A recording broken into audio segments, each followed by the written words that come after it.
بسم اللہ الرحمن الرحیم۔ السلام علیکم۔ Part number 3۔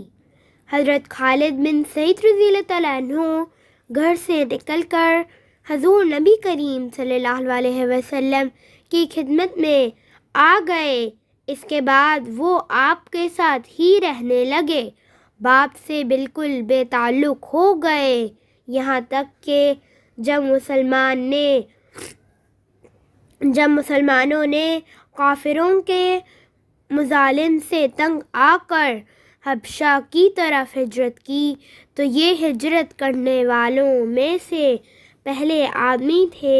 ایک مرتبہ ان کا باپ بیمار ہوا۔ اس وقت اس نے قسم کھائی، اگر خدا نے مجھے اس بیماری سے صحت دے دی تو میں مکہ میں کبھی حضرت محمد صلی اللہ علیہ وسلم کے خدا کی عبادت نہیں ہونے دوں گا۔ باپ کی یہ بات حضرت خالد بن سعید رضی اللہ تعالیٰ عنہ تک پہنچی تو انہوں نے کہا، اے اللہ، اسے اس مرض سے کبھی نجات نہ دینا۔ چنانچہ ان کا باپ اسی مرض میں مر گیا۔ حضرت خالد بن سعید رضی اللہ تعالیٰ عنہ پہلے آدمی ہیں جنہوں نے بسم اللہ الرحمن الرحیم لکھی۔ ان کے بعد ان کے بھائی عمرو بن سعید رضی اللہ تعالیٰ عنہ مسلمان ہو گئے۔ ان کے مسلمان ہونے کا سبب یہ ہوا کہ انہوں نے خواب میں ایک نور دیکھا۔ نور زمزم کے پاس سے نکلا اور اس سے مدینے کے باغ تک روشن ہو گئے، اور اتنے روشن ہوئے کہ ان میں مدینے کی تازہ کھجوریں نظر آنے لگیں۔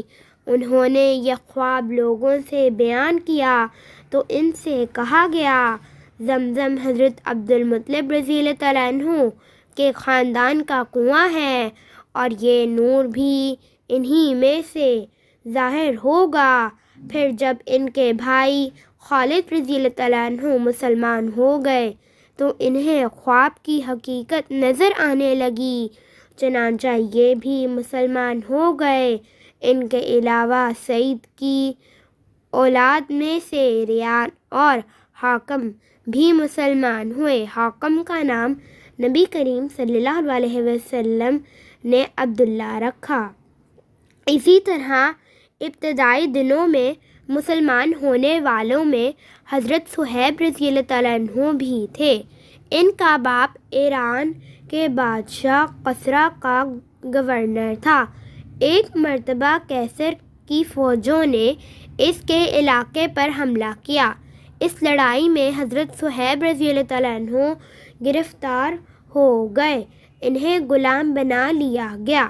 اس وقت یہ بچے تھے، چنانچہ یہ غلامی کی حالت میں ہی روم میں پلے بڑھے، وہیں جوان ہوئے۔ پھر عرب کے کچھ لوگوں نے انہیں خرید لیا اور فروخت کرنے کے لیے مکہ کے قریب عکاظ کے بازار میں لے آئے۔ اس بازار میں میلہ لگتا تھا۔ اس میلے میں غلاموں کی خرید و فروخت ہوتی تھی۔ میلے سے ایک شخص عبداللہ بن جدعان نے خرید لیا۔